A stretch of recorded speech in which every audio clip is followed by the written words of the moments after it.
Dear colleagues, this gathering not only celebrates our shared commitment to advancing healthcare, but also serves as a platform to exchange knowledge and ideas that can transform lives.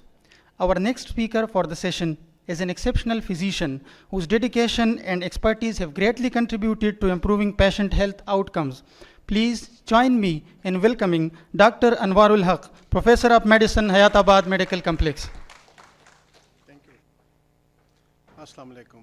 We would just calm down. Koi time ka rush nahi hai because the topic for me is very simple.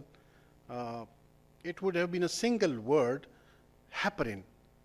Heparins are the safest drugs if you need anticoagulation in pregnancy.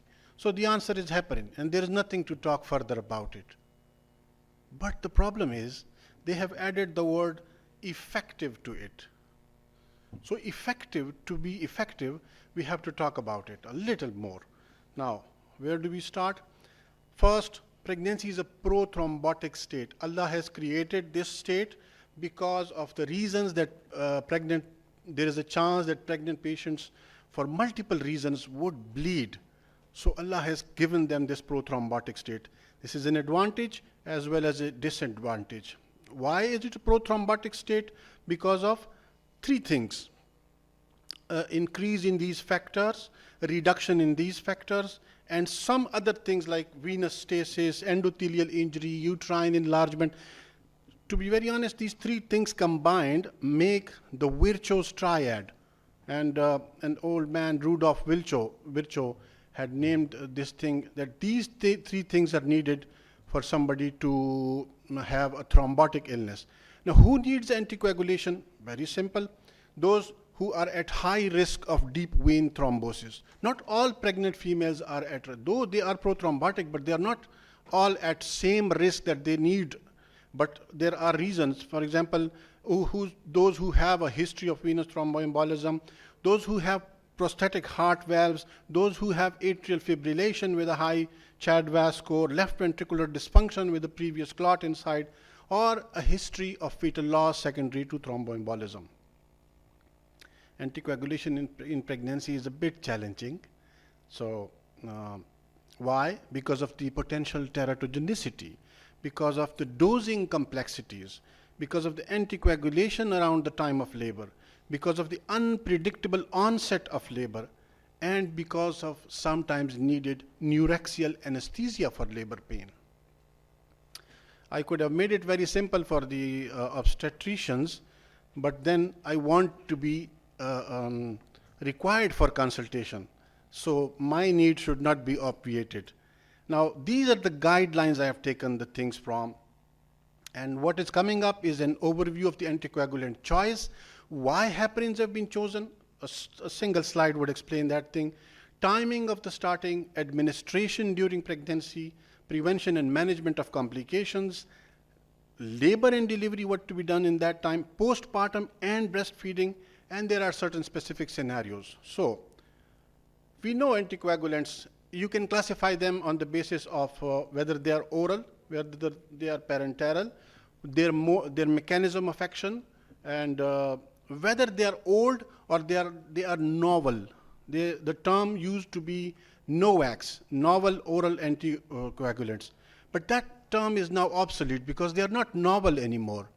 They can be called directly acting oral anticoagulants, DOACs. The same term is now called DOACs. So these are the few types of things that we can use. Again, about a classification. This is the important slide in which it is clear for you that heparins are to be used in pregnancy. Heparins are unfractionated as well as low molecular weight heparins. The non-heparins, remember this term, the non-heparins, these are similar to heparins, but their mechanism of action is different, and they can be used in cases where heparins cannot be used. And watch out for the last two classes, warfarin and DOACs. They cannot be used in pregnancy. They should be avoided. They are contraindicated. It's very clear. So if somebody is already on warfarin, what to be done with that patient? That is called the timing of starting. So in that case, if somebody, for example, has got a rheumatic valvular heart disease or atrial fibrillation, who is already on warfarin and now becomes pregnant, when to make sure that you switch? As soon as you know that the patient is pregnant, you should switch this patient to heparin. Which heparin? Low molecular weight heparin or unfractionated heparin? You can switch to any one of them. But obviously, who would choose unfractionated heparin? Because of the difficult dosing, the difficult monitoring. So the low molecular weight heparins are the answer. Then you have to switch. So you have to make sure that the patient, as soon as they know that they're pregnant, they're switched. So a pregnant female, a female who is on warfarin should be educated that as soon as you get pregnant or when you're planning to become pregnant, you should consult me, not the obstetrician, so that we can start. I will decide the timing.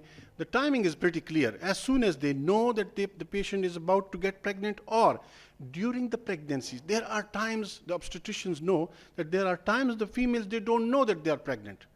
But most of the time, by the 9th week, they realize that they are pregnant and they confirm this by ultrasound. Or when they miss their cycle, they do the test and they know that they are pregnant.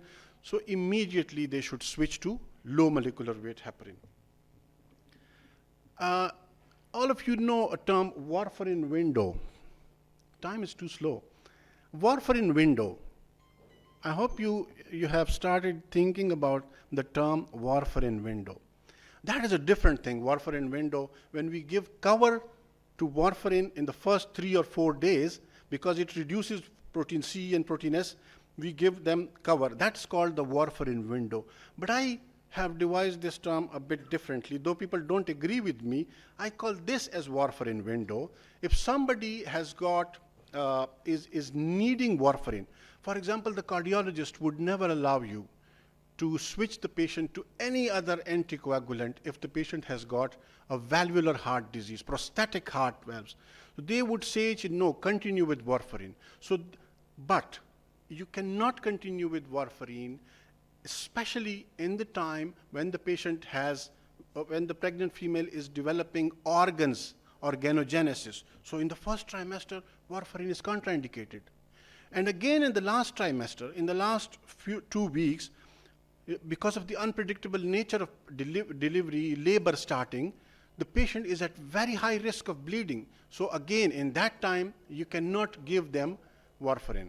So in this case only, in which the patient is already on warfarin or DOAC, directly acting oral anticoagulant like rivaroxaban. So in this patient, you have to use this term. This is my creation, so please don't refer to it anywhere. But I call this warfarin window. So from the 9th week or the 12th week onward to the 34th week, you can use, you cannot use warfarin. Sorry, you can use warfarin. This is the only time where warfarin can enter through this window. I think I have used this term. Yesterday I asked the chat GPT and he or she or it disagreed with me that you cannot use this term because it is used somewhere else. But for understanding, so from the first trimester, after the first trimester, and in the last 4 weeks before, you can use warfarin, especially in those cases who are having prosthetic valvular heart disease. Obviously, anybody who is going to need anticoagulation, they would need baseline testing like platelet count, renal functions. Why renal functions? Because renal functions can be worsened by anticoagulation, can be worsened by thrombosis, can be renal functions. Uremia per se can cause thrombasthenia, a bleeding diathesis. Again, the low molecular weight heparins for cost effectiveness are used in large vials from which the dose is taken and given to the patients for cost effectiveness. But there is a problem in that. Though they are filled with a preservative by the name of benzyl alcohol, which sometimes can cause allergy, and especially to the fetus, it can cause drowsiness, confusion, and the patient can stop breathing. That thing can be delivered as dead because of this benzyl alcohol, though the dose is very small. So it should be avoided. The simple thing is to take the syringes, pre-filled syringes in which there are fixed doses. Again, the doses is as you understand this. For low molecular weight heparin, you can use a low dose anticoagulation in prophylaxis, especially patients who are at very high risk, but they currently are not needing anticoagulation. You can use 40 milligram. Intermediate dose, 40 milligram BD. Therapeutic dose, 1 mg per kg body weight. Very simple. Prevention and management of complications. Obviously, if you appropriately dose and monitor the patient and hire a consultant, the patient would be much safer. Obviously, you have to use to minimize the risk of bleeding, and you have to treat the bleeding if the patient is on heparin. Look for HIT, heparin-induced thrombocytopenia. Though the chances of heparin-induced thrombocytopenia in pregnancy are very low, especially if the patient is not on unfractionated. If the patient is on low molecular weight, the chances are very low, but still you have to look for it. Obviously, if somebody is on heparins, both heparins, they lead to osteoporosis, so you have to manage that as well. There are other complications like continuously injecting in this thing in the same place causes bruise and hematoma. That can be resolved with very simple putting ice there straight away or changing the site of injections. During labor and delivery, again I said, during labor and delivery, you cannot plan the labor. The labor can start by itself, but sometimes you can calculate that the patient is at term and is about to deliver. So 48 hours before delivery, you have to stop the anticoagulation. 48 hours before delivery, you have to stop anticoagulation. If you haven't stopped it, then you can monitor. For low molecular weight heparin, you can monitor the factor 10 level, and then you can anticoagulate. But otherwise, for heparin, it's the APTTU measure. And postpartum and breastfeeding, you can continue with it, anticoagulation. So the last is look for HIT, heparin-induced thrombocytopenia. Look for thromboembolism if it has happened, even if in a patient who was never ever suspected for it. Somebody who is already on warfarin, what to do? Now you know that that window is applied. Already on direct, the same as warfarin. Warfarin and direct oral anticoagulants cannot be used in pregnancy. The only drug safe, or you can call safer, is heparin. And in birth, you have to stop. Thank you.